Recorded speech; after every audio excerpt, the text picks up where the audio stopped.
Ladies and gentlemen, fellow travelers of this strange spinning rock, let's take a moment and consider something.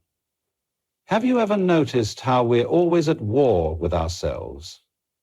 We wake up in the morning, and before even getting out of bed, the mind starts its usual commentary. Oh no, another day, another struggle, another problem. But what if I told you that negativity isn't your enemy? What if it's actually part of the very fabric that makes life what it is? Most people live their lives believing that negativity is something to be avoided, a dark force that creeps in uninvited and must be pushed away at all costs. But have you ever tried to push away a shadow? It doesn't work. The more you chase it, the more it follows you. You cannot outrun your own shadow because it is part of you, just as negativity is part of life. But let's consider something for a moment. What if negativity wasn't an obstacle? What if, instead of something to fight, it was something to move with? Like a dance. Picture a ballroom. In it, life is unfolding as an intricate, unpredictable waltz. You are on the dance floor, but you are not alone. There is a partner with you, sometimes graceful, sometimes clumsy, sometimes stepping on your toes. This partner is negativity. Now, if you fight it, if you resist every movement, the dance becomes a struggle. You trip over yourself, you get frustrated, and soon you're not dancing at all. You're just stumbling in frustration, trying to shove your partner away. But what happens if you learn to move with it? Think about the great dances of the world, the tango, the waltz, the flamenco. What makes them so beautiful? Contrast. There's tension, release, a step forward, a step back. The elegance isn't in avoiding the push and pull, it's in embracing it. The same applies to life. Negativity exists as part of the rhythm, not as an... Imagine an artist painting on a canvas. If they used only light colors, the image would be flat, lifeless, without depth. It's the contrasts, the shadows that bring dimension, that give shape to beauty. And yet we spend so much of our time trying to erase our shadows, as if by doing so we can create a world of endless sunshine. But even the sun needs the night. Even the waves need the tide to pull back before they can rise again. Let's take an example, something simple. Imagine you wake up in the morning and it's raining. You had plans for a perfect sunny day, but now the sky is gray, the streets are wet, and you feel disappointment creeping in. Now at this moment you have two choices. You can resist it, complain, curse the weather, tell yourself that the day is ruined, or you can move with it. Maybe you take a walk in the rain and notice how fresh everything smells. Maybe you stay in, wrapped in a blanket, reading a book you've been neglecting. The rain didn't change. You did. The same principle applies to the greater struggles of life. A heartbreak, a failure, a loss. These are not things to be avoided, because they cannot be avoided. They are part of the dance. And when we stop fighting them, something incredible happens. We learn, we grow. We become deeper, richer, more alive. The secret is not in wishing for a life without negativity. It's in recognizing that it is already woven into the fabric of existence, not as an enemy, but as a partner. It moves with you, sometimes gently, sometimes forcefully, but always leading you somewhere.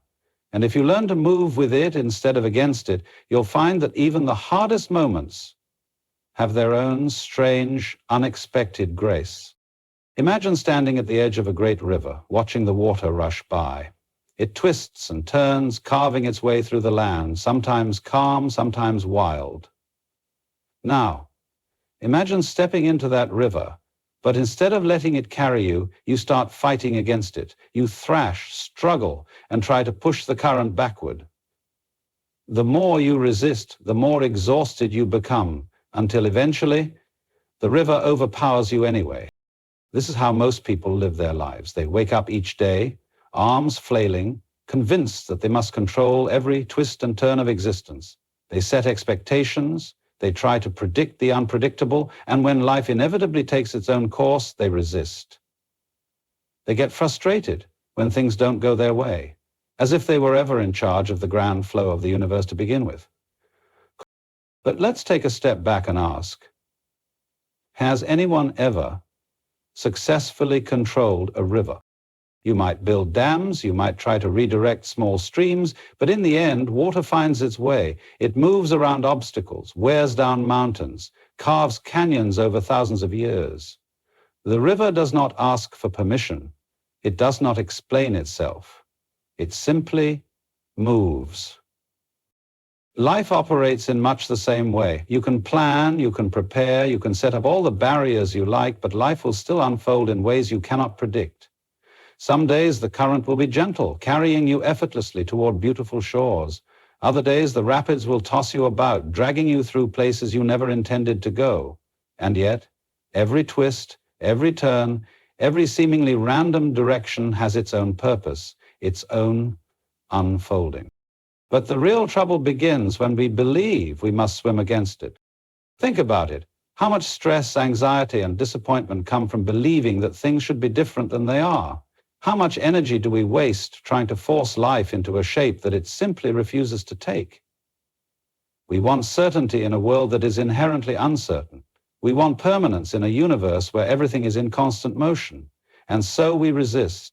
We hold on too tightly. We grasp at control, only to realize that control itself is the very illusion causing our suffering. Now consider what happens when you do the opposite. Instead of resisting, you surrender to the flow. You let go of the need to control every outcome, every detail. You stop demanding that life follow your script. And instead, you become like the river itself, adaptable, open, free. When a river encounters a rock, it doesn't stop and complain, "Why is this rock in my way?" It simply moves around it. When it reaches a narrow path, it doesn't try to force itself wider. It embraces the shape it is given and continues forward. The river does not fight change. It moves with it. And so, when life presents you with obstacles, when things don't go according to plan, when expectations fall apart, ask yourself, am I fighting the current, or am I learning to move with it? Am I exhausting myself trying to control something that was never mine to control? Or am I flowing with the rhythm of life, trusting that the river knows exactly where it's going? Consider a child playing a game. They're not playing to win in the sense that adults think of winning. They're not obsessed with the end result, not tallying up points as if the game has some deep cosmic consequence. They play because playing itself is the joy, the running, the laughing, the unpredictability. This is what makes the game exciting. Now imagine if that same child suddenly became overly serious about the game. Suppose they started getting anxious about every move, terrified of making a mistake, dreading the idea of losing.